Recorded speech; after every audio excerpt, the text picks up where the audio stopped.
Hi guys, how's it going? Welcome back to my astrology channel. My name is Astrid. Thank you for watching. Happy Sunday. I hope you're doing well. Oh, the full moon in Leo, it's a banger, right? Today I will host part 2 of the 2025 series. So if you haven't seen part 1, be sure to check it out because today I will go deeper into that. And if you like my videos, don't forget to give them a thumbs up. Consider sharing them with other astrology fans and subscribe to this channel. And if you want a personal astrology reading, I also provide them, and you'll find a link in the description box below for that. Now, we'll be looking at the year of 2025 to make sense of what's happening in the cosmos. And we are about to see the biggest show on Earth unfold in March and up into April. Mars is ending its retrograde on February the 24th. And after that, Venus will soon then turn retrograde on March the 1st. So this can be a rather strange time. We will only have 5 days of all the planets moving direct. So actually, that's very unusual. Normally, in the first part of the year, the planets move direct and then they turn retrograde accordingly. But this year, things are a little bit different. So, yes, very, very interesting. But today, I'm gonna highlight the Saturn-Neptune conjunction. So we're gonna start with diving into that. So the next Saturn-Neptune conjunction will occur at 0 degrees of Aries, and that is actually the first degree of the zodiac. So it's like marking a big birth of a new era. The conjunction will be near exact in July of this year, 2025, and it will perfect at 0 degrees of Aries on February the 20th in 2026. And 0 degrees of, so whenever planets conjunct 0 degrees of Aries or 0 degrees of Libra, very big global events do happen. So, and if you look back in history, the Saturn-Neptune alignments, they are actually not the coziest of times. And Saturn-Neptune, they will be occupying the same sign for a roughly 5-year period. And it will be one that like erodes the boundaries of everything we thought we knew, and it will bring about like multiple crises of fate, and it will leave us feeling a bit lost in the uncanny valley of like a newly unfolding reality. However, these conjunctions of these two planets together, it's like participating in a very, very stable and supportive assembly of like the slowest moving planets in the sky. It's almost like a universal meeting of all the big boys in the sky in 2026, because all the outer planets will make positive aspects towards each other.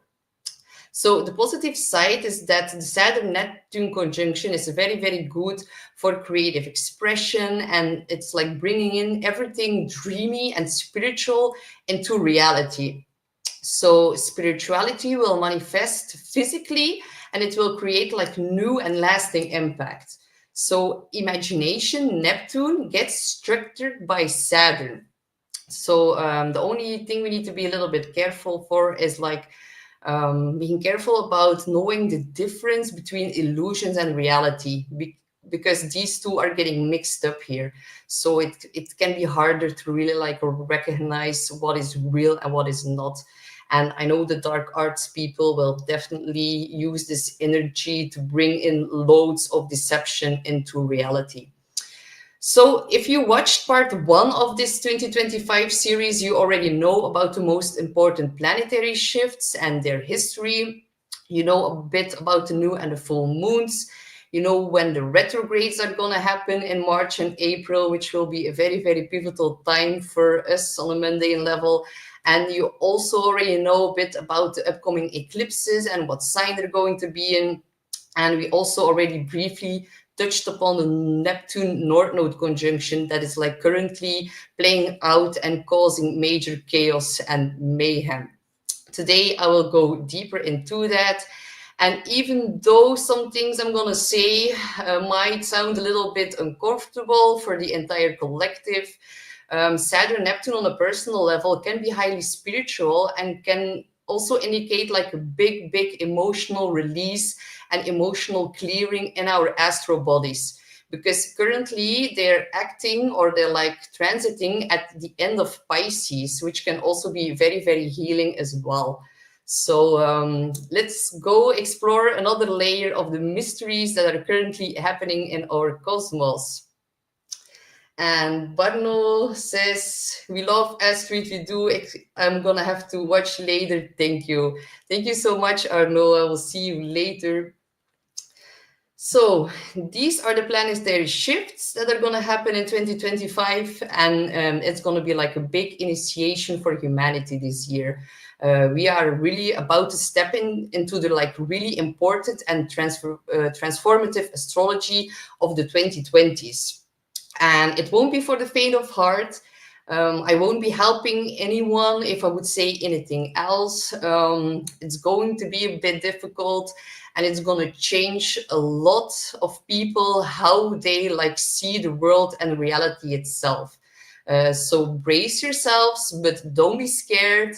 A reality slap is incoming, but it's good to know where we stand. And if we know what's up, we create awareness so we can like prepare ourselves for it. So it can be a very, very positive personal time as well. So the first thing I want to highlight is that this year we're going to have a lot of primal cardinal fire. Neptune is going to switch into Aries by the end of March. Then Saturn is going to switch into Aries by the end of May. We're going to have the retrogrades in Aries during March of Venus and Mercury. They will shift back to Pisces. We're also going to see the last solar eclipse in Aries, which marks like the end of the eclipses that have been happening in Libra and Aries. So we're going to see the last one and a fulfillment in this cycle in March, which will be very, very pivotal. And the ruler of all these events is, of course, planet Mars. And Mars will be in a water sign. It's currently ending its retrograde in Cancer. So yeah, water and fire, we know it's not the most ideal mix, right? But a lot of Mars, his threats are likely to rise to the surface during most of the year. And Mars is also out of bounds. The sun has like no control over Mars for a while now, and it goes on until the 7th of April. So whenever Mars is out of bounds, it like does what it wants and it goes a bit rogue. But by the 7th of April, Mars will no longer be out of bounds, and the sun will start to gain control over it again. So that is positive. But yeah, we will see a lot of martial energy over the year, and it's maybe not really what the world is looking for right now, but either way, we'll need to face it down this year. So, and I know a lot of water and fire, like it requires bravery, because like too much fire can definitely be dangerous, but there's like treasure to be found as well. And it's like fate is gonna favor the bold this year. So my dear fellow Aries, this could actually be our year, and other fire signs will also have like an easier time in handling this energy. But I guess for water signs it can be a little bit more difficult. So we see that March up to August, we're going to have a lot of fire. And if we switch to water, because water is also going to be very, very dominant this year, like collectively, we will have a lot of water and fire energy this year. So the North Node is in Pisces since January. Saturn and Neptune are at the end of Pisces. The Venus and Mercury retrograde, who start in Aries, will go back to Pisces.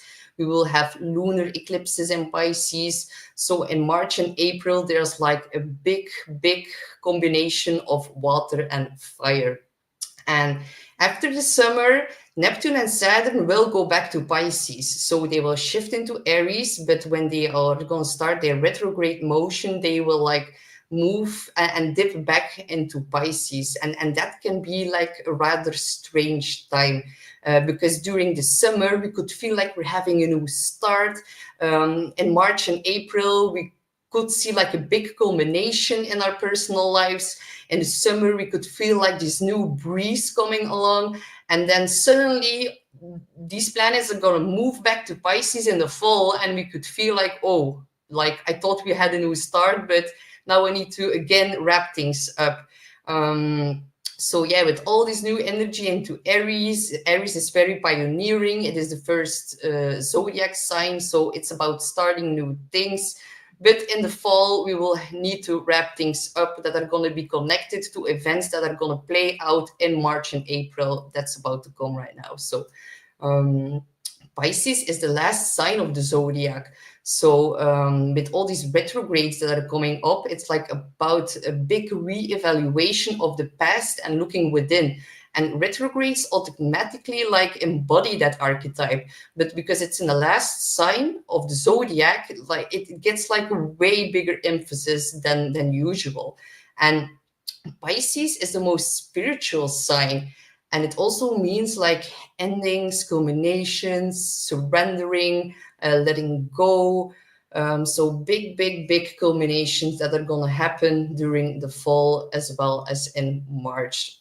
And water is about cleansing. So Pisces can be very karmic, especially with Saturn that is currently transiting Pisces. So Pisces is like, it's all the consequences from the previous 11 zodiac signs that are getting played out in Pisces.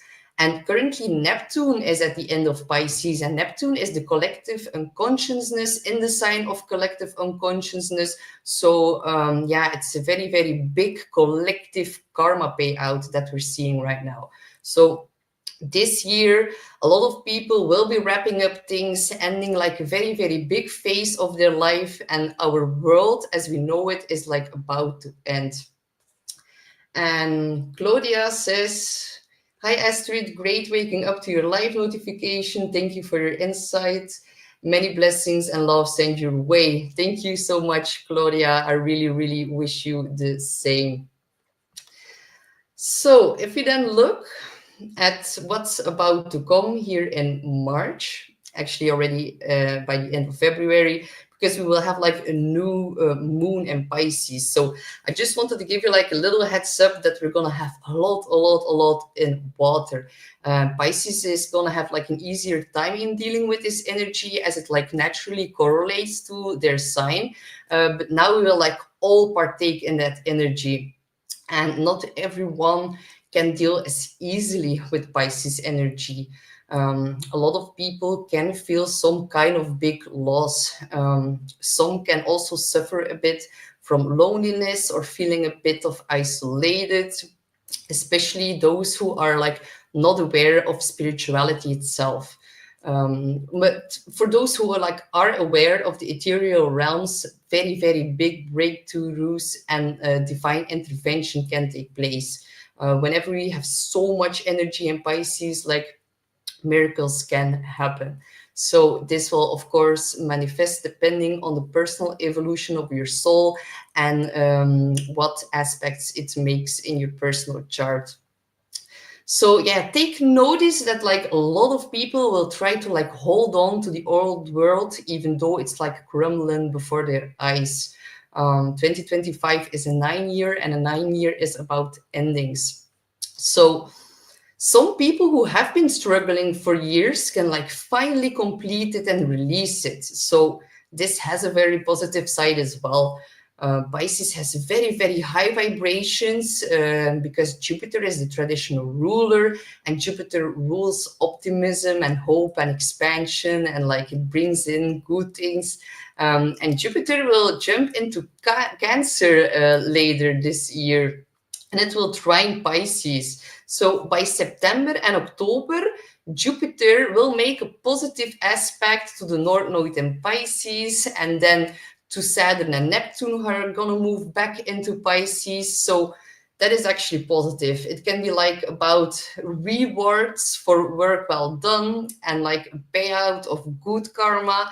So by the end of October, we will have a very, very beautiful water trine. You will see like your results of your actions by then. And on a personal level, it can be about a very, very big release that causes a lot of tears and can give you like a sense of relief. But on a mundane level, I don't know if like humanity has like already reached that stage of deserving like a good karma payout. So on a global level, I think this won't manifest as beautifully as it can in your personal life. And I just wanted to like give you a heads up about that, because we're going back to the old reality in the fall, and things will need to be like wrapped up, and we'll see a big end, and it will be like a final ending. So yeah, the last degrees of the zodiac wheel is like the end. So very big culminations about. But let's move back to like Saturn and Neptune in Pisces. In March and April, we will have big water events, all sorts of storms or things that will take away natural tension in the sky or in our seas. And in September, October, they will be back in Pisces, and then we will also have like 2 eclipses aspecting these bad boys. So that will be very, very pivotal time. So the fall can be rather intense period for the collective. But water has a very, very healing effect. It has like a healing energy that washes away the pain. And we all need to think that like water purifies. So on a personal level, it can be extremely healing, because it can also be about like repressed feelings of our astral body will like rise to the surface, and they will get triggered during the first part of the year, especially in end of February and in March. But yeah, March and April, these things can like really get triggered. And the Mars retrograde that gets wrapped up is also like in the mix with that. And then Mars retrograde in the sign of Cancer was about healing our ancestral lineage, about conflicts in our family or at home or within ourselves, deep buried emotions. So during March and April, we can like wrap things up. And maybe in the fall, we're gonna need to relook at certain things to see like a big final ending in that. So March and April, we will feel like a rise in emotions, and by September, those feelings can get triggered again. And this will be the moment when like a door opens or like an opportunity presents itself to like let go of past pain. And it can even be from your past life. So can be about a painful event that happens in order to trigger all these past emotions that like weren't fully processed yet. So toxic feelings will be exposed, they will get released, and don't resist if you feel that is coming up, because 2025 will be a year where we will like need to focus on our emotions, and we will really need to like face reality about the toxic emotions that are like still lingering inside of ourselves. And if you like resist and suppress them, that can make us go a little bit crazy, or you will see people around you act a little bit crazy because it can be too emotionally intense for them. Because the sign of Pisces feels so much. It's like one of the most, it is the most sensitive sign of the zodiac, and it's sometimes misunderstood for being too sensitive. Because they have like these antennas, they pick up and soak up everything like a sponge, and it's like sometimes they have too much stimuli.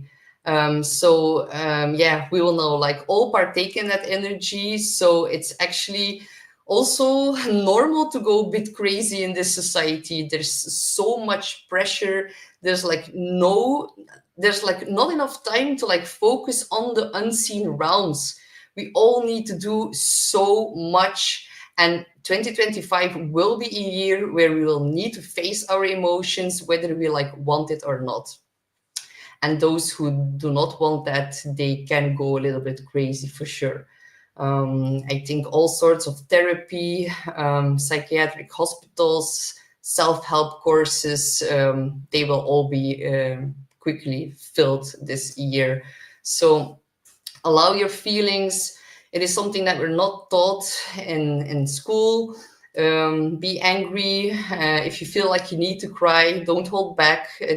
Tears are like very healing, because if we cry, we see like a decrease in our cortisol levels in the body. Tears are so healing, and yet we learn to repress them. So yeah, experience from the past are like locked inside of us, but Neptune and Saturn will be the key that like opens up Pandora box now at the end of Pisces, especially now in March and April, and in review in September, October. So a big healing of the collective unconsciousness and our astral bodies, and those who will keep repressing it will get sick during the eclipse in Virgo in September, because it will be at a critical 29 degree, and Virgo is about the physical body, and Pisces is about our astral body, our spiritual health. So and with that being said, I'm gonna quickly look at the comments. And hi Becca, so great that you're here. And Natalie, hi. And Becca says, Jupiter in Cancer, end of October means happy families everywhere. Yeah, Jupiter will jump to Cancer the 7th of June, July. I would need to check. There's like so many shifts going on, but I know before the summer, Jupiter will enter Cancer, and we will see like a very big expansion of experiencing happiness with our home, with our families, and an increase of happiness at home. So I think that's very welcome after the Mars retrograde. And Barno says, chat, do a personal reading with Astrid. She's the best, such a smart and sweet soul, don't doubt. Thank you so much, Barno. That is so sweet. I remember our session. It was a lot of fun. So with that being said, I'm going to quickly, before I dive into the Neptune-Saturn, talk a little bit about the North and the South Node, because we did have the nodal shift on the 11th of January, and the nodes portray to like karma and destiny. The North Node is where we need to go in life, and the South Node is like where we have been or what needs to be released. And the mutable signs will feel like the North Node shift the most. And those signs are Gemini, Virgo, Sag, and Pisces. So the North Node is our development and our growth. It's like our path forward.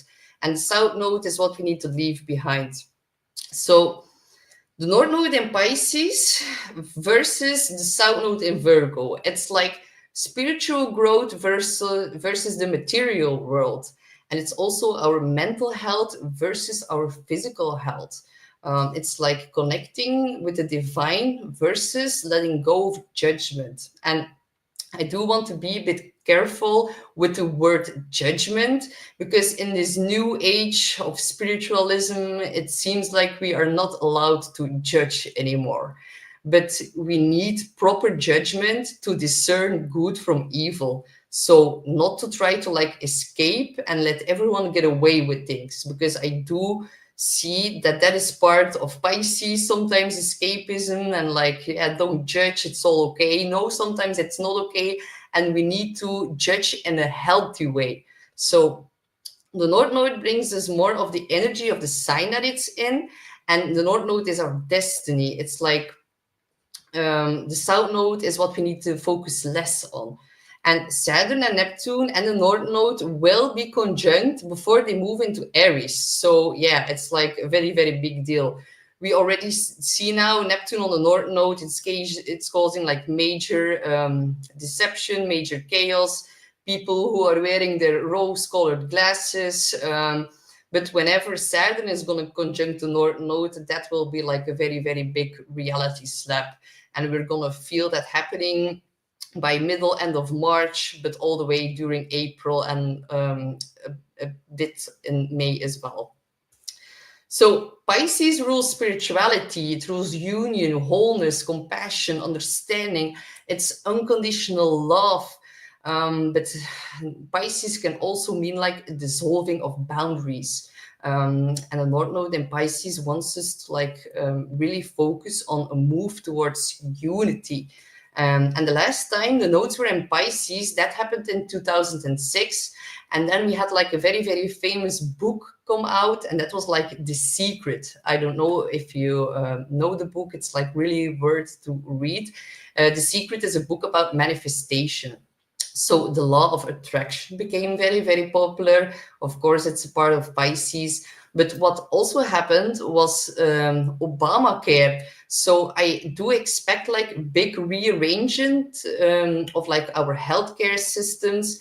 And another important factor was that Twitter got launched. So yeah, Twitter was released for the first time, and it is like connecting everyone on a global scale, the North Node and Pisces. So now we can see like similar themes playing out during the next 16 months.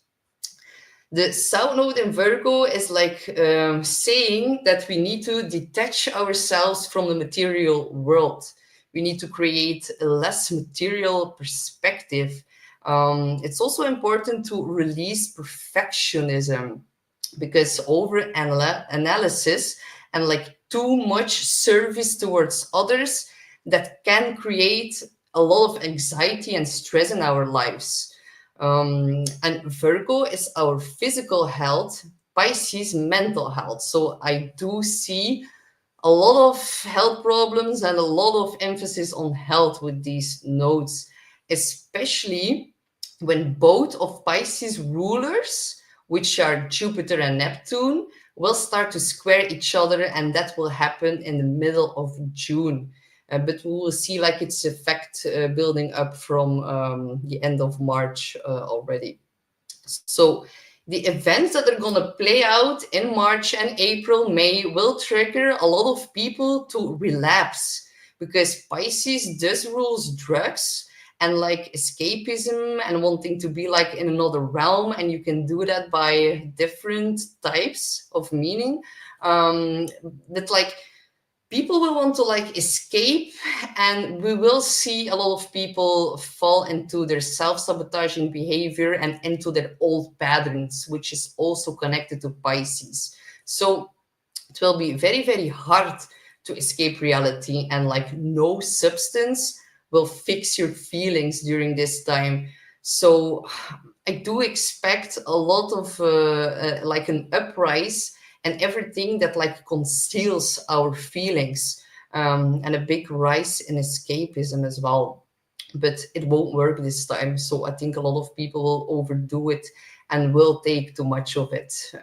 So yeah, issues with drugs, issues with mental health. I think there will not be enough therapists or like mental institutions or like rehabs available. So I think government institutions will be forced to make like a big change in that. So yeah, to help like those, to help or like change something in that area, to make it like more accessible for like everyone. Because the North Node is destiny, and it is in Pisces, and it can create a lot of confusion and illusion, especially for those who are like unaware of the ethereal realms. And whenever Saturn is going to conjunct the North Node, we will go through some big, big collective disillusionment, and our faith can be tested. And sometimes the best thing you can do is like withdraw from the anxiety in the world, South Node in Virgo, and focus on spiritual practices and your connection to the divine. Focus on the positive side of Pisces and really retreat and meditate, and like don't go out into the chaos, or like don't get lost in the chaos that is gonna like happen in the collective. So the only way we can like handle the things that are gonna come is like surrendering to the unknown. Things will not go according to plan this year. They will like go according to a higher plan. And we will see like major challenges with practicality, which is also Virgo. So don't get swept away by the little details. And the biggest theme is like healing, and the problems that we are going to see are like going to lead towards like a very, very big innovation in our health sector. So we will see new approaches to well-being that like combine physical and spiritual healing. And I know a lot of you guys who are watching this, you already like know that that's like important, but it will like be become more normal in our society. Because we need to like find balance between the combination of Pisces and Virgo. So, and if you know what they say about like famous artists, most of them struggle with some kind of physical or mental issue, but they are like able to put their biggest pain and transform it in some kind of art. Like sometimes the people with the most issues make the most beautiful art, and that is something that we will see happening as well, especially when Saturn and Neptune are gonna jump into Aries. We are gonna see like new type of art forms to like emerge, and that can be like very, very something to like really look out and look forward to. But beware that like navigating illusions can be a bit tricky during this time, especially because yeah, Pisces rules haze, it rules fog, and Neptune like Neptune uses fog. It cloaks itself to like confuse and to hide things. So yeah, we need to be like really, really careful not to currently look through our rose-colored glasses, because when Saturn is gonna come in, it's like he's gonna ground a lot of the people who are wearing these rose-colored glasses right now. So on like an environmental level, we can see like a very, very big emphasis on preserving our ocean. There's going to be like a lot of heightened awareness about protecting and healing our bodies of water. So there can be flooding, there can be things, yeah, like storm surges that are going to clean and wash away and like heal certain parts of the world. But it can be like literal flooding, but also like emotional flooding.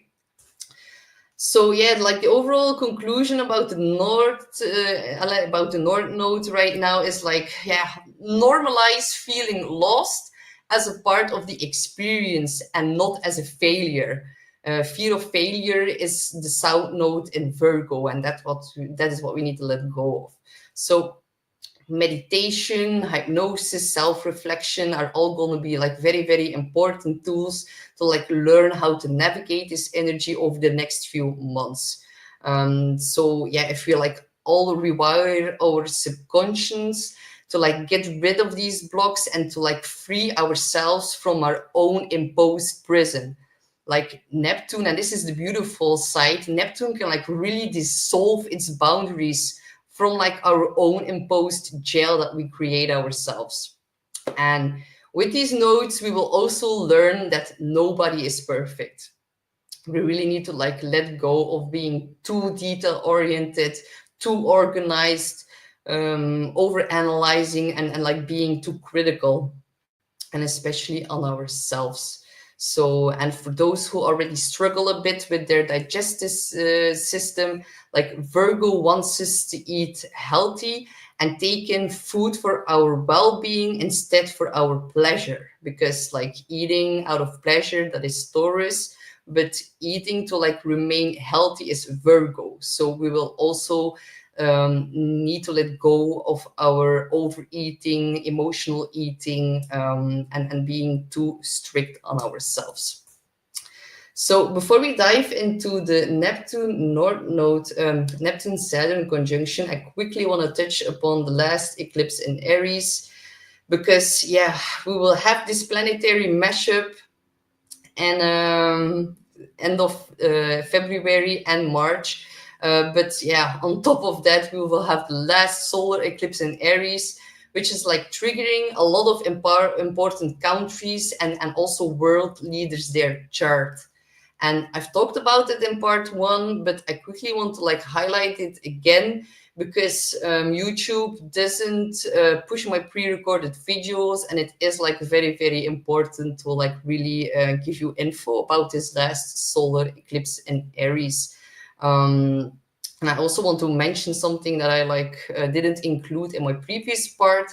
So in an eclipse cycle, there are like multiple eclipses in one sign.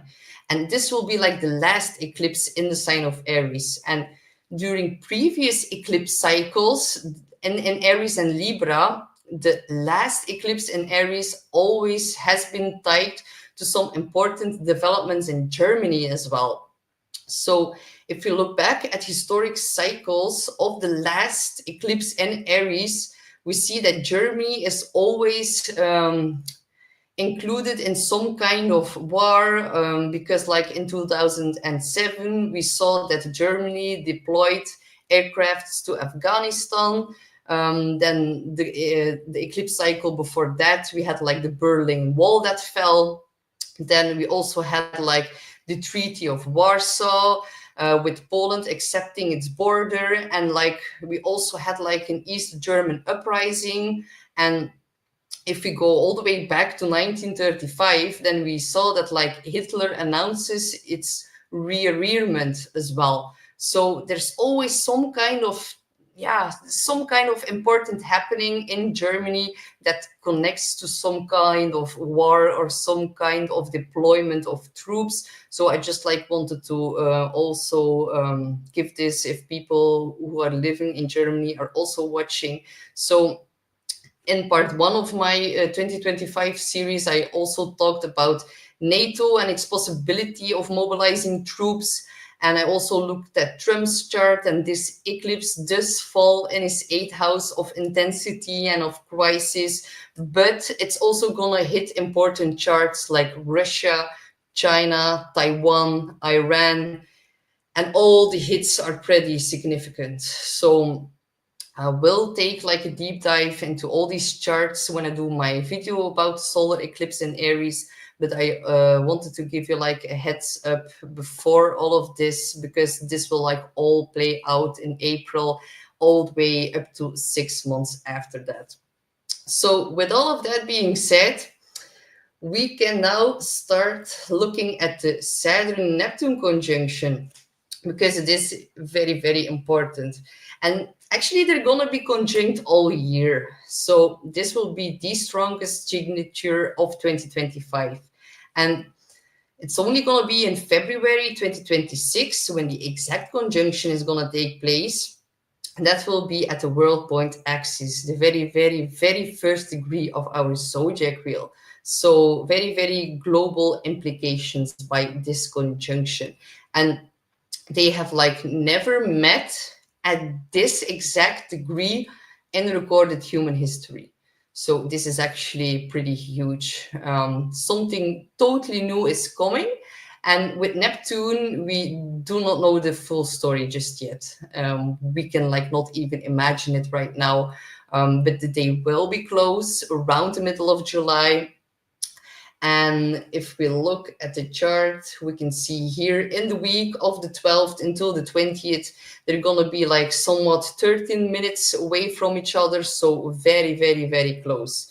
And these two planets will both stay in Aries together until 2028. In 2028, Saturn will move into Taurus, where Uranus is currently shaking up our resources and our Earth. Whenever Saturn goes into Taurus, there can be some more stable things happening with our resources. Maybe first we can see like some kind of reframe, but after that, Saturn will create more stability in that. So right now, Neptune is about imagination. It's about the unseen realms, things that we can like not fully grasp. And Saturn is about crystallizing those things. Saturn is like going to bring Neptune's dream or Neptune's vision into reality. So a very, very big clearing of the past happens in March. and it will continue to happen to September and during the rest of the year. But this will all be like a very, very big build-up towards February 2026. And a new reality is definitely upon us, and it's gonna spin a lot of people's head. If we look back at historic cycles of Neptune and Saturn, this can happen in a rather drastic way. So let's go over the most important reoccurring themes.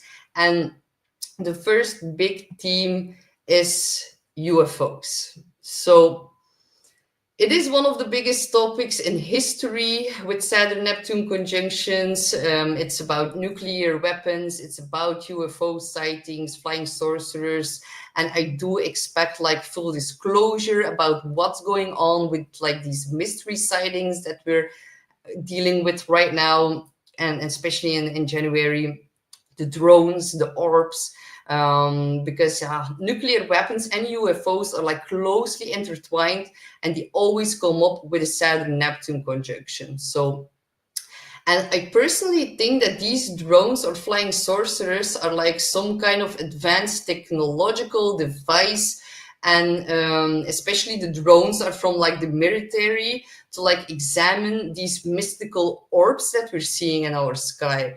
So the Saturn-Neptune conjunction will portray to like the presence of others, and also about the government secrecy and the deception that's going back to the 1940s and beyond.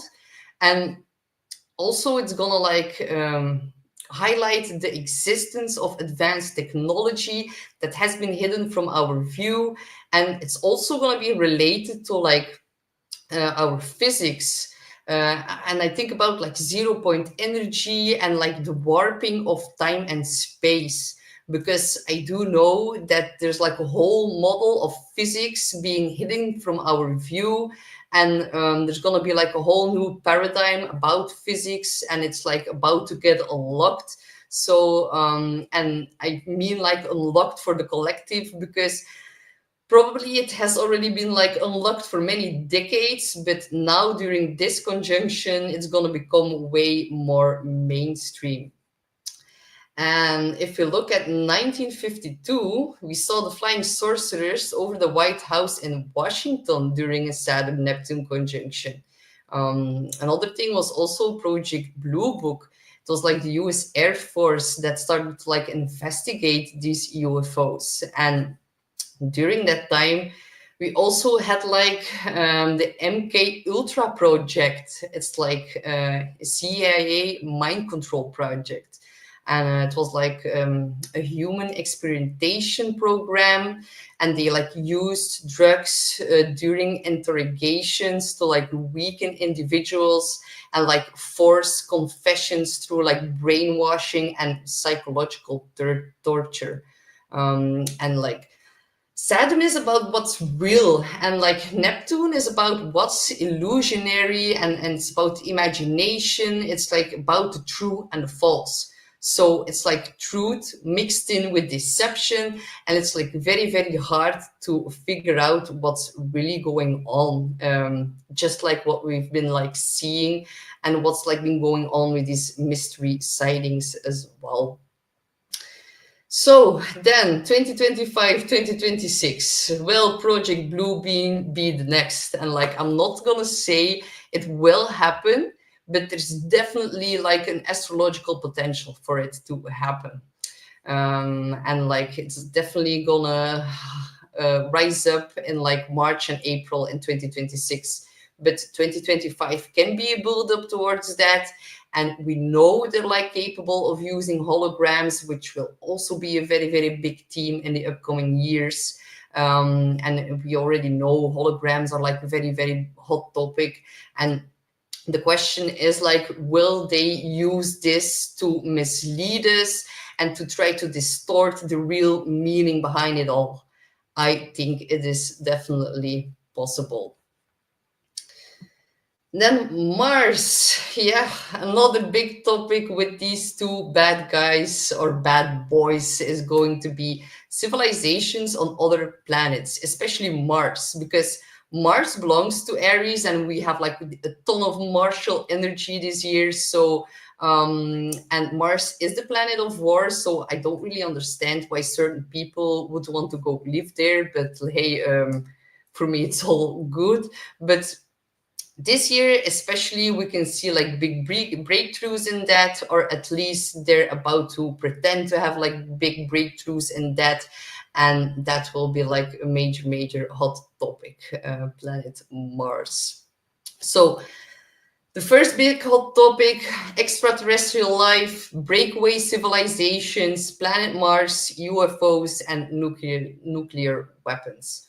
Then if we go to big topic number 2, is that Neptune-Saturn conjunctions, they like always coincides with like big developments in Russian history.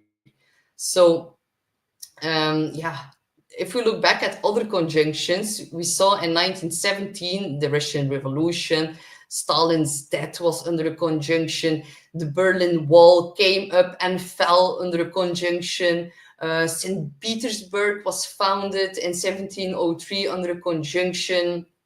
Also, Putin was born under a conjunction, and then Putin got elected during a Neptune-Saturn square in the year of 2000.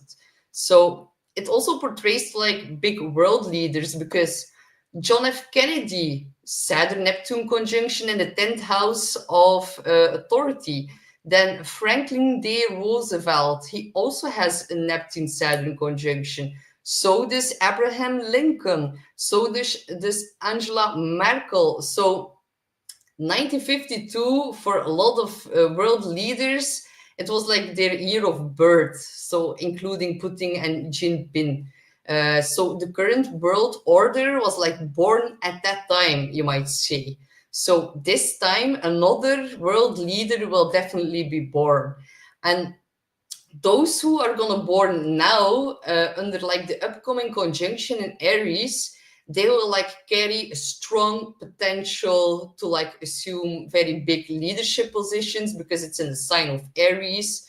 Yet this new cycle will also affect current world leaders, especially those who were themselves born with this signature.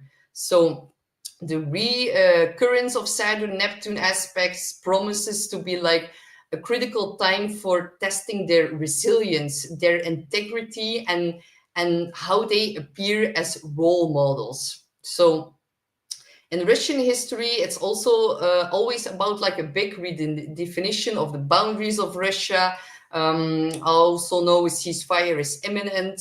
2025-26 will mark an end to the war. We know Trump now wants it, but NATO doesn't. So between now and the end of 2026, it will end. I think already probably sooner. I think the last solar eclipse in Aries can definitely mark an ending to that. But we know solar eclipses, their effect go up until like a month before and 6 months after. But I do think like by the exact conjunction of Neptune Saturn in 2026, in February, things will have probably ended, and like the lines will be fixed. So of course, Russian history goes hand in hand with communism. So we're gonna look a bit at the Communist Manifesto, because Russian's history is like intertwined with that. So Neptune, Saturn speaks to like the communist paradigm. Neptune is like universal, and like ideals and visions that we like all partake in, because Neptune is oneness, and it's like combined with Saturn. And then we always see like attempts to materialize the Neptunian union. So Neptune is like we're all one, like we see in the spirit world, but Saturn-Neptune is like a universal structure that somehow like replicates that oneness of the spirit world. In the spirit world, everyone is the same. So Saturn is a malefic, so he's like the ones who is like adding the bad communist flavor into like Neptune's presence. All is one. And we also know that like Karl Marx is born as well under a he's like born under a Neptune square Saturn in Pisces. So currently Neptune and Saturn are in Pisces. So if we look at when the Communist Manifesto was written, that was in 1847. And by that time, like excuse me, like Karl Marx, his Saturn return in Pisces coincides with like a conjunction with Neptune in Pisces. And then the Communist Manifesto was being written. And in 1848, it got published in London. So it's going to be a recurring theme. We always see it coming up, and like it's like these big dreams, big visions by globalists, and they will try to push towards like a one world system. We will see big efforts in that direction, but certain parties will definitely want it, and it will be a team, but we're gonna fight it for sure. So it's just like a heads up that it's like a repetitive theme or a repetitive cycle in history. So don't freak out. It is just Saturn-Neptune that is replicating this energy. And as long as we or our world leaders don't learn from their mistake, it's gonna like keep coming up until we are like conscious enough to like break the malefic cycle. So here we can see like a timeline overview about like how it's all connected and how it's connected to the planets. And it's like, for those who are interested, you can like pause your screen and take a screenshot. But like these milestones, they like capture how instrumental Saturn-Neptune aspects, particularly the conjunctions, have been in like the formation of like the Marxist movement in association with Russia. And 2025-26, this conjunction promises like a radical reinvention of Russia from like a structural and ideological point of view. And there is probably, there is a probability of like new leadership in Russia to emerge from these conjunctions. Then big theme number 3, of course, will be artificial intelligence as a surveillance tool. So a universal system with digital ID, digital currency, the carbon credits, all fitted in like one system. We just like saw how Neptune, Saturn bring oneness onto the earth. So definitely some will like want that system, and others are definitely gonna fight it for sure. And another important theme is gonna be the AGI, and like Sam Altman, you saw him in the previous picture with Trump and the new Stargate project. But he is like, Sam Altman is the founder of OpenAI, and he is working on AGI. And AGI is artificial general intelligence. So AI with like the intelligence of a human, a superhuman in 2025. And he already like predicted that 2025, 2026 will be the year. So are they going to be like possible to let souls or something ethereal, something Neptunian, are they going to be like able to like structurize that into reality? It's like about eternal life. Neptune is like the ethereal and the infinite, and Saturn is like reality and like structure. So here we see like another theme of Neptune's other realms being like crystallized and brought into reality by Saturn. So we can look at it as like the transcendence of the limits of reality will be a huge theme.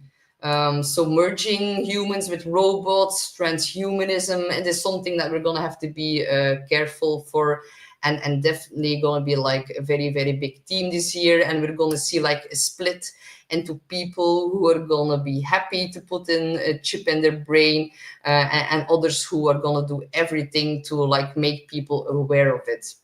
And I think bringing awareness about that and about like the spiritual consequences that are going to be tied towards that is going to be like of uttermost importance for us who already see the implications by that to like really, really spread the world and like try to change people's minds on that if they're like happy to go along with that.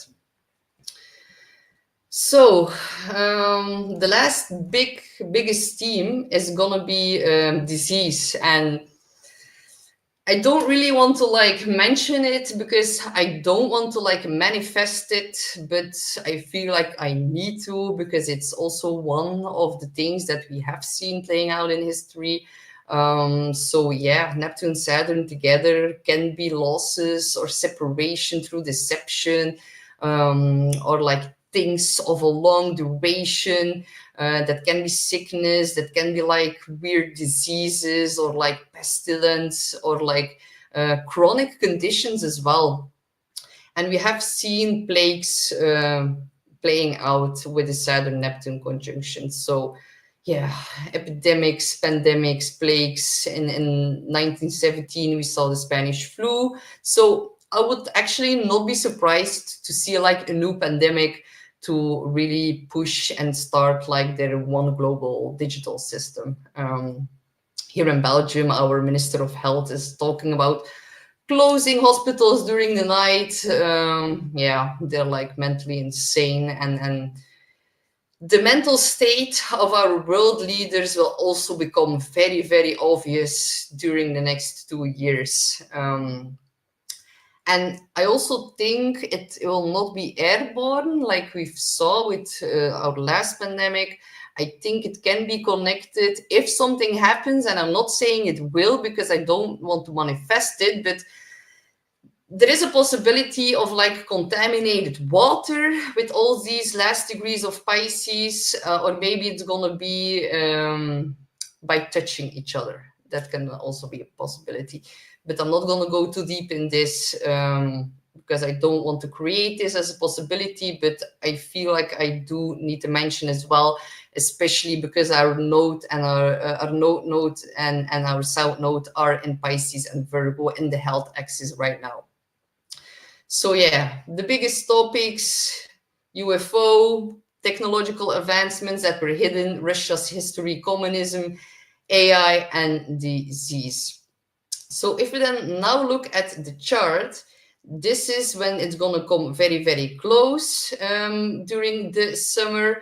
And the most affected signs are, of course, going to be Aries and Pisces, and all of the early cardinal signs, so especially the early degrees in the cardinal signs, and all of the late mutable signs, the late degrees. So Saturn rules over time, reality, structure, everything that's tangible.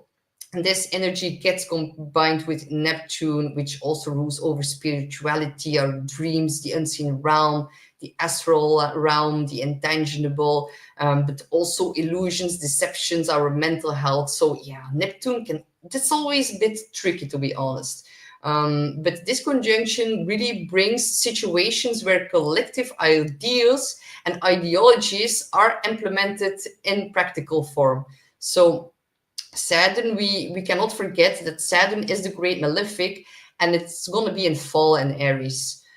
Saturn is the planet of responsibility, and Aries is the first sign of the zodiac. So Aries, it knows how to start things, to like really, really ignite that first spark, but it does not know how to like manage, finish, complete things, or like take responsibility in the long term like Saturn wants. So because Aries is the first sign, it can be seen a little bit as like the kid of the zodiac wheel.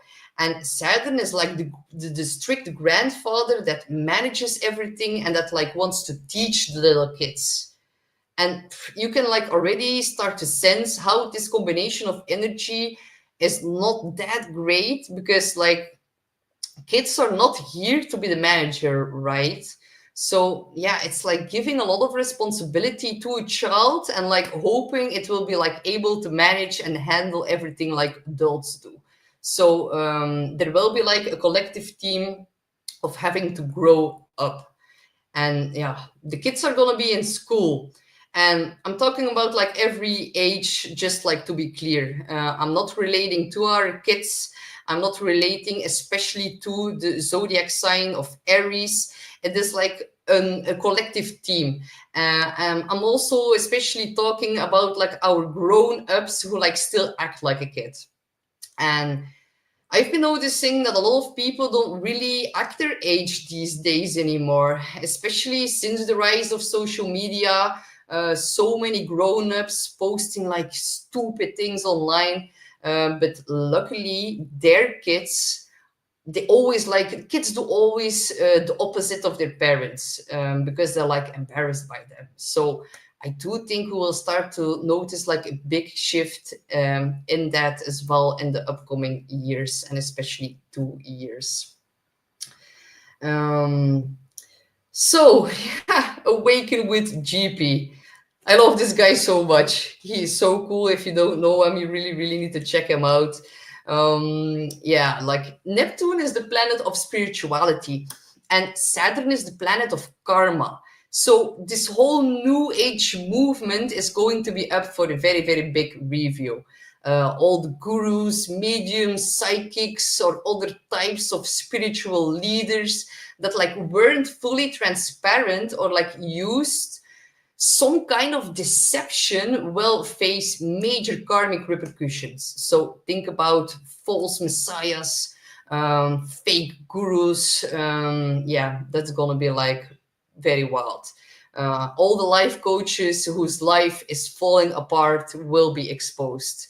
So be very, very careful whose advice you take during this time. Fake spirituality will be a major theme, and the Delulu fake spiritual people will be exposed. It's actually better to go listen to JP here.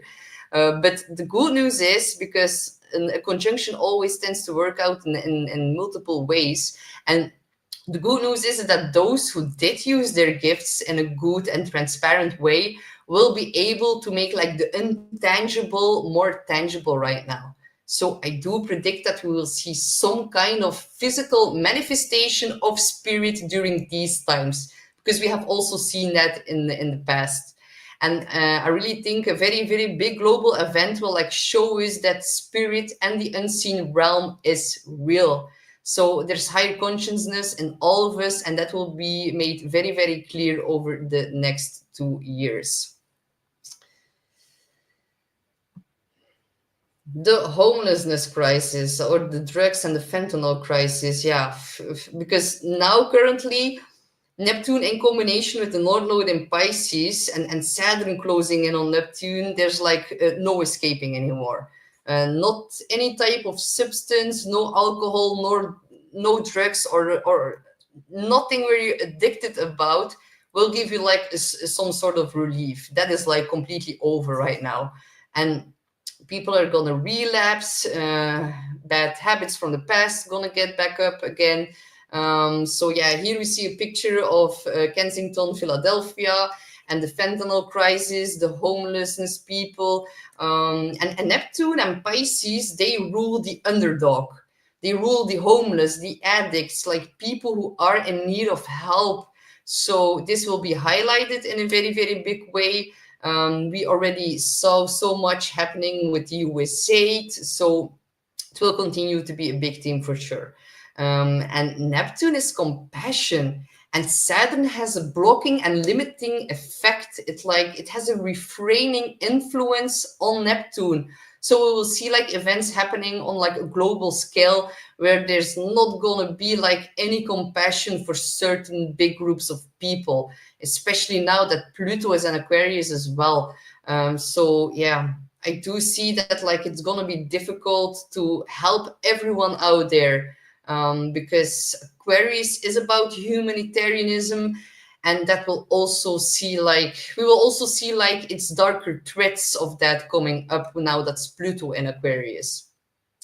So really try to help yourself first before you give all your energy and your love away to everyone that's going to be in need, because we first need to help ourselves before we can help other people. And that will also be one of the big spiritual lessons in the next couple of months. If we move on, we can look at Senegal, because there's something big going on in Africa. I don't know if you have like noticed it or like heard about it, but like, for example, in Senegal, they're like kicking out the French, and that's been happening since last year. They have like a new president since 2024, Sonko, and he's like a president from the party Pastef Les Patriotes. And Sonko has been making many changes for the good of the people. There's also a lot going on in Burkina Faso as well. And because of all these changes, I noticed in our geodetic world map, some countries that are going to be like afflicted by all of this Aries and Martian energy this year. We can like see escalating tensions in North and West Africa this year. And I do not want to like wish them any harm, because like I visited the country of Senegal and I love these people very much. And the cool fact about Senegal is that it's like an Aries ruled country, and Senegal has their Mars, which belongs to Aries. It has it at the 29 critical degree in the sign of Aries. It is remarkable because Senegal is one of the few African states that has like never experienced a coup d'etat or like exceptionally harsh authoritarianism. So because they like actually embody the warrior archetype, they are like so strong, and the army of Senegal works in service of the people. So now Sonko, they like kicked out foreign fishermen that like robbed them of all their fish. They're like looking at very big corruption around building, around infrastructure. Actually, there's been going like a whole dismantling of the government, of like government corruption going on there right now. So it's very beautiful to see all this dismantling going on, and it's spreading to Burkina Faso. It's spreading, it's going to spread further into Africa. And yeah, the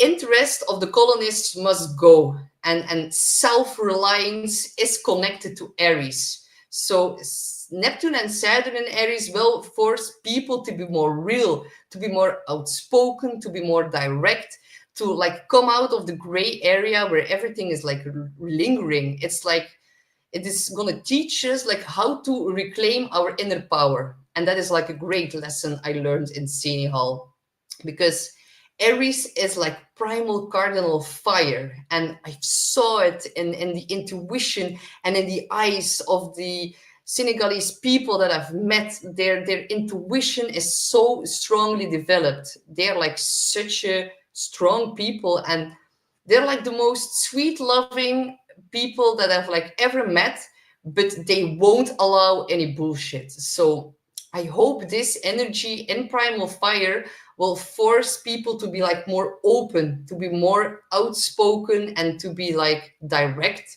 It is like very necessary. And this conjunction for sure will like make people realize, or like people are going to need to have more personal accountability. And it's going to make us realize how we treat people and how we talk to or about them. And I'm not especially talking about racism, but of course also about that. I'm talking about people in general. We all need to be more, we all need to take more personal accountability in how we treat other people closely around us. Because there will be consequences with Saturn and Neptune in Aries if we keep clouding magical things with bullshit. We need to be like more open and more direct and more straightforward, and like respect everyone as an equal. Aries, self-reliance, self-government, taking personal accountability. It will also be a very big theme. So if we then look at the Aries countries and cities, because all of this energy that I've just like talked about, it will be like most visible, or it will get like very noticeable in these areas. So historically, it's been dissolving things. It's about reconstruction. It's about big fall of leadership. It's about old structures and systems that fall away and like new ones that get born with a more spiritual and a more open view, big shifts in ideological landscape.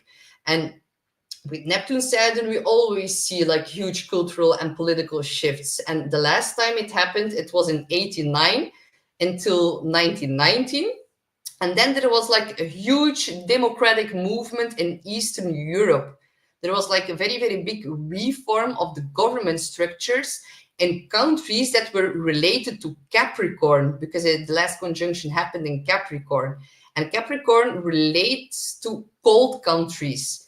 But now it will happen in countries that are related to Aries. So yeah, big changes in authority, because Capricorn is the general, but Aries is the soldier. So it's about self-reliance, about pioneering, and this energy will be stronger in Aries-ruled countries and cities, just as we see here on screen. So if you are in one of these places, it's good to be aware of. So yeah, the Neptune-Saturn conjunction, yeah, it's like, it's very, very important this time, because it's way more important because of the degree on which it is happening.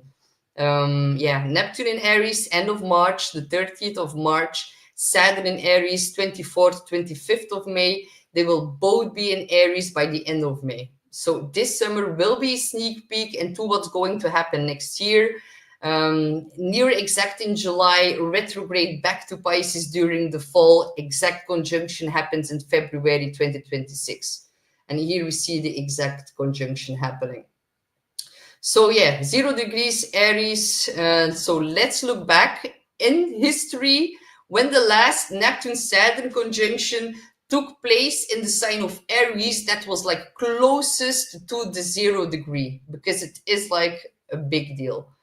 So here we see like all the conjunctions of Saturn and Neptune in the sign of Aries.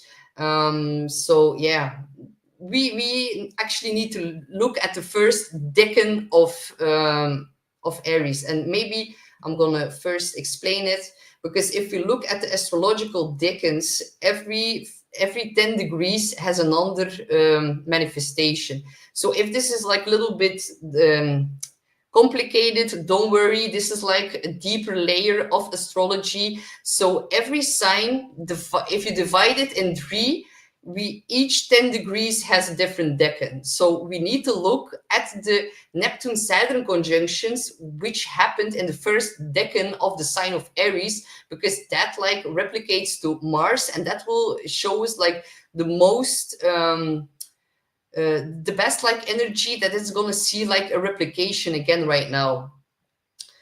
So yeah, if we look back to when that happened, that was like in March 15th, 593 BC. That was at 2 degrees of Aries. We also see another one in the first decan of the sign of Aries, and that happened on March the 18th, the year 555. And then it was at 0 degree, 7 degrees of Aries, excuse me. I'm gonna take a sip first. So these two happenings in time are actually of uttermost importance. The others are important as well, but they happened in another decan, so in another in another planet that rules that decan. So if we then look at what happened, so the last time it happened so closely to 0 degrees of Aries, that was like happening during the Bronze Age. And the Bronze Age happened 5,300 years ago, and it ended 3,200 years ago. So the last conjunction at 2 degrees of Aries was 2,600 years ago. That is how long it's been since we saw a Neptune-Saturn conjunction in the first decan, actually, of the sign of Aries, so close to like 0 degrees. So yeah, what happened during that time? Babylon rose to prominence during the Bronze Age, and the fall of Babylon occurred on 539 BC. It was when like the Persian Empire conquered the Neo-Babylonian Empire. So the success of the Persian campaign, led by Cyrus the Great, brought like an end to the reign of the last native dynasty of Mesopotamia, and gave like the Persians control over the rest of the Fertile Crescent, which is like major.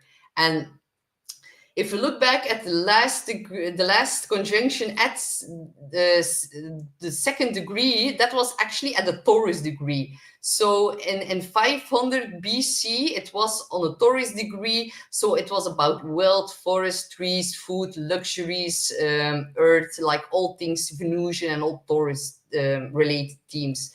But now it's gonna happen at 0 degrees of Aries.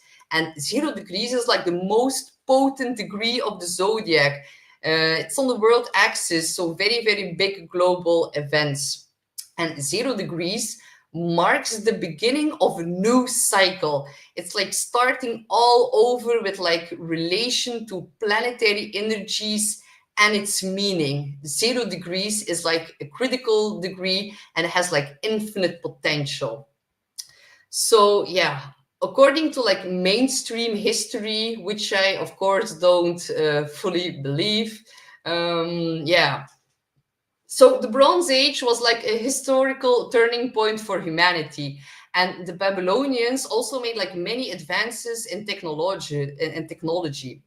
They are like believed to be the one who like invented the spoked wheel. They were like the ones to use like and build chariots and carts, and they like also created the first system of like water flow measurement, which like enabled them to like irrigate the land more efficiently. So yeah, during that time, improvements in our agriculture, new tools because of like the use of bronze. So the first urbanization and like the first state formation, according to mainstream history. But we do know that there were like ancient civilizations that like were far more advanced than we are today. So these, yeah, urban civilizations like ancient Mesopotamia, ancient Egypt, like complex societies emerged from bronze. We also had like the first pyramids. That was, of course, around 2780 BC. That is like another sign that we had like more advanced ancient civilizations, and like it was like the time when mankind like learned how to be more self-sufficient and started to like create all of these new things which like perfectly correlates to the sign of Aries. It is like the first sign of the zodiac. Like Aries is the first spark that sets the whole house on fire. So yeah, according to mainstream history, these ancient cities led to like the first trade networks, that led to like cultural exchanges, then that led to a writing system, to art, to like religious practices as well.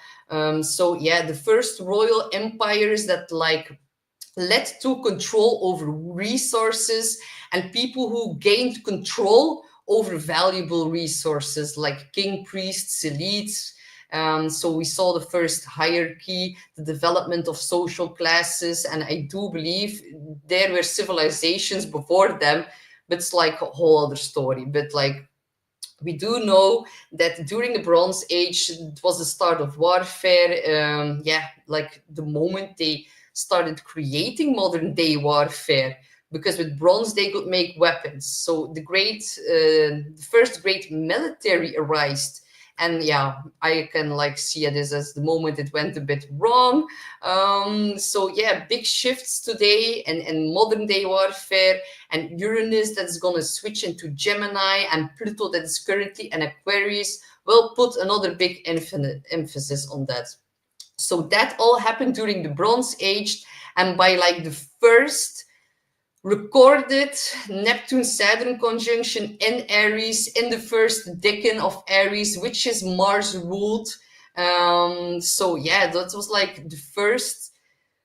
Yeah, the first. It's so crazy because like it's then when it all fell. It's like the fall of Babylon, and that is like what we're gonna see a big replication of that right now. Something in the same themes that is gonna go on for sure, and that will be like highlighted in the next 2 years. So there can be like a very very massive shift in yeah, a massive new cycle, new start, a whole new world like we've like never seen before. Something big is gonna end, and I already mentioned that 2025 is the year of endings. 2026 is a number 1 year. Then it happens at 0 degrees Aries, so a big ending will have occurred by March next year, and then a whole new cycle will like emerge. Something I also want to add is like GOBEKLI TEPE, because yeah, I made a statement that I don't really believe in mainstream history, and this is also one of the most beautiful evidence of that. GOBEKLI TEPE, it was like, yeah, 9500 BC. We see like proof of a civilization 9,000 years before the fall of Babylon. So yeah, if you want to like know more about the real history, you can watch like certain YouTube channels that are very very into like real archaeology. But also like if you want to look at it a bit more mainstream, you can also look at Ancient Apocalypse on Netflix. You can look at that at the platform you probably already own, and it's like with Graham Hancock. And the mainstream media doesn't really love him that much, so there's probably some truth in what he says. So yeah, 0 degrees Aries. Aries is the self, it is the world axis. Everyone who has planets in the first cardinal signs, Aries, Cancer, Capricorn, and Libra, will get massively influenced by change on a global scale. And also what happens on the equinoxes will be of greater importance as long as this aspect comes into play over the next 2 years. And like one of the examples of what can happen when our planet conjuncts 0 degrees of Aries, this is like an example of that. We look at this is an example of when Uranus crossed over 0 degrees of Aries point, and we already looked at which countries are ruled by Aries, and Japan is one of them. So when Uranus conjuncted the 0 degrees of Aries, we had like a very, very big earthquake. It struck like the northeast coast of Honshu on the Japan Trench. It was a 9.1 earthquake, and a very, very big tsunami was generated by the earthquake and arrived at the coast within like 30 minutes, overtopping seawalls and disabling three nuclear reactors within days. So yeah, that like triggered the nuclear disaster. And this is also in the cards for us, especially during August. But I will talk more about that in part 3 of this 2025 series. But Aries is cardinal fire energy. It's very dynamic. It is associated with leadership, new beginnings, action, very dynamic. It has a very powerful influence. And like also people who have like planets at 0 degrees of Aries have like a very, very powerful influence on the world. And one of the greatest examples is Pam Gregory. I don't know if you know Pam, but she is one of my favorite astrologers. She has taught me so much over the last years, and she has a Mercury in her natal birth chart at 0 degrees of Aries. And she has like one of the biggest astrology channels on YouTube. And Mercury is speaking on 0 degrees of Aries on the world point axis. So publicly speaking. So if you have like planets at 0 degrees of Aries, you have like a very important mission that could like influence the whole world. And if you are one of these people, that mission will undergo like a major transformation over the next couple of years. So if you don't know Pam, check her out. She has like such good insights. She's like my astrology granny, and I really, really love how she looks at things, because she always looks at things from a very, very high vibrational, very positive perspective. And she like really, really gives the world a very big doses of courage and love as well. So another big thing that we can see with Neptune Saturn are new islands. Yeah, a possible manifestation of this aspect on the world point axis will be like maybe big volcanic eruptions, because fire, Aries, water, Neptune, steam and fog are connected to Neptune. Uranus, that is shaking up our Earth in the sign of Taurus, will be at 29 of critical degrees. So that puts like another emphasis on that.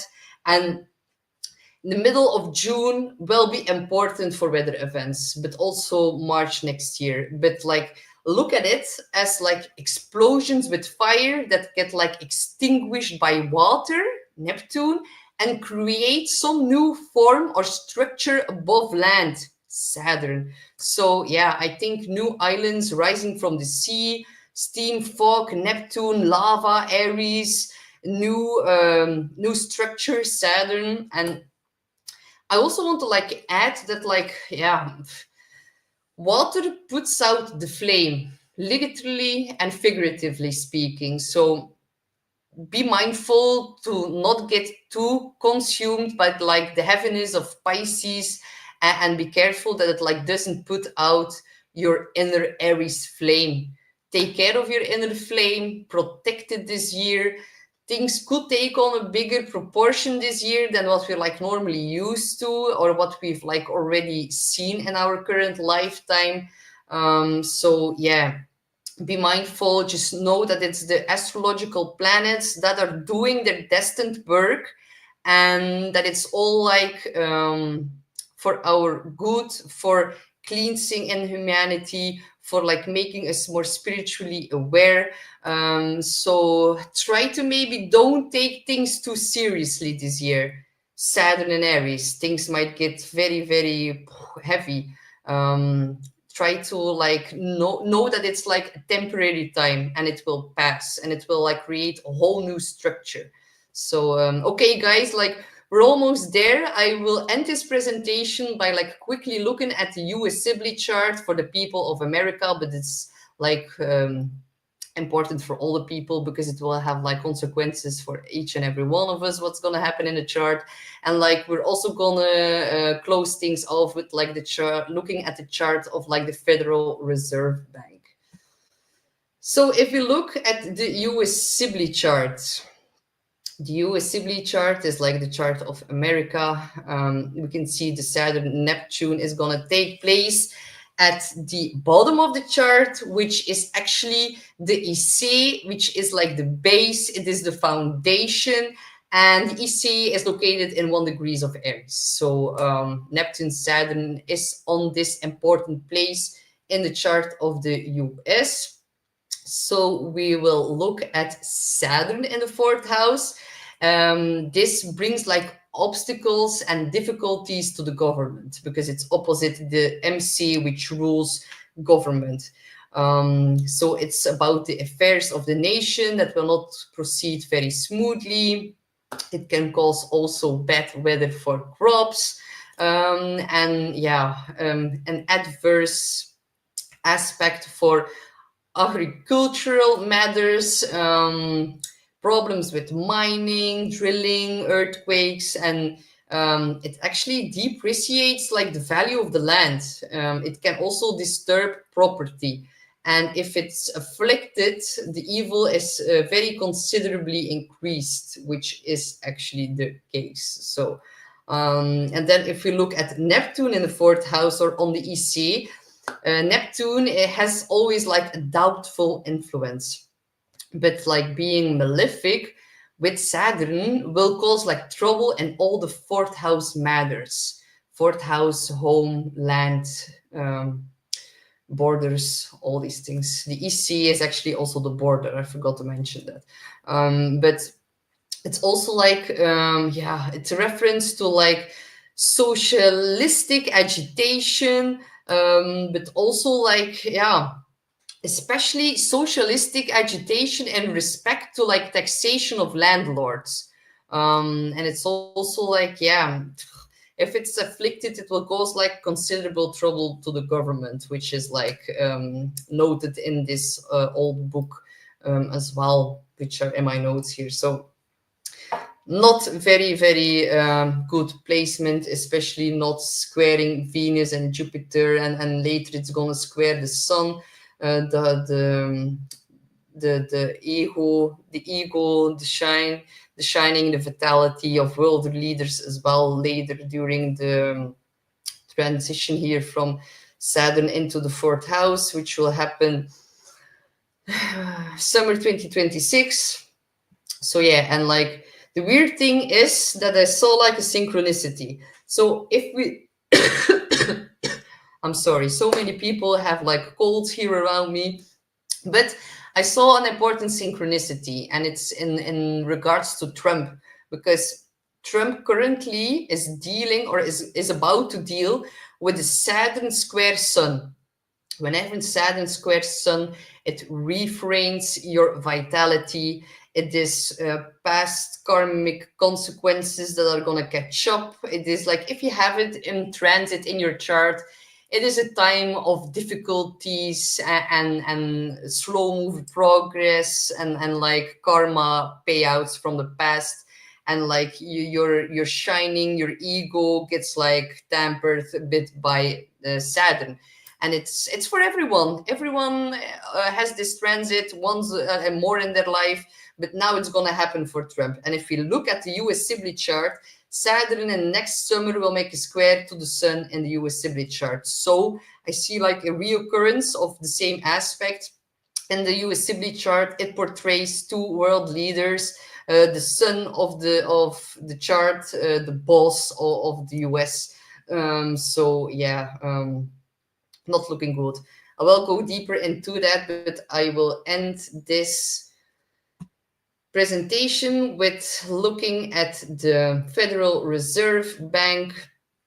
And that is also actually pretty important, because we can see that the Saturn-Neptune conjunction is going to happen at the MC, at the top of the chart.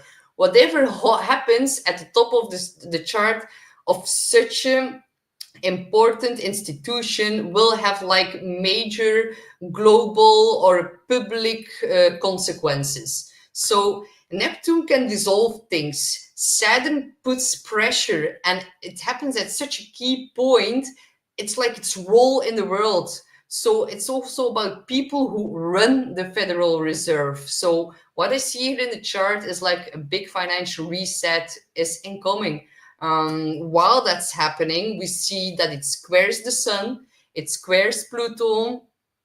On August 9 this year, 2025, Mars will also conjunct EC opposite this Saturn-Neptune conjunction. So during August 9, a grand cross will get triggered. So brace yourself, invest in precious metals. And by the end of February, March 2026, some new structure, some dissolvement is going to take place in regards to the Federal Reserve Bank. And it will have like implication and consequences for like the whole world. So that was a lot, right? I know. But for today, like that was it. If you like enjoyed this video, give it a thumbs up, share it with your fellow astro fans. Don't forget to subscribe. I really do appreciate all your support. And yeah, today we looked at the Saturn-Neptune conjunction and like what that means in our history. In the next part of the 2025 series, we'll take like a closer look at Neptune in the sign of Aries and Saturn in the sign of Aries and what that means. So I will also talk a bit more about the outer planets and all the aspects that they're going to make towards each other, because they do all make positive aspects and flowing harmonious trines. And so the Saturn-Neptune conjunction in itself can be a bit critical and can cause some upheaval, but it has positive outlets. So it will have like a positive outcome over the next few years.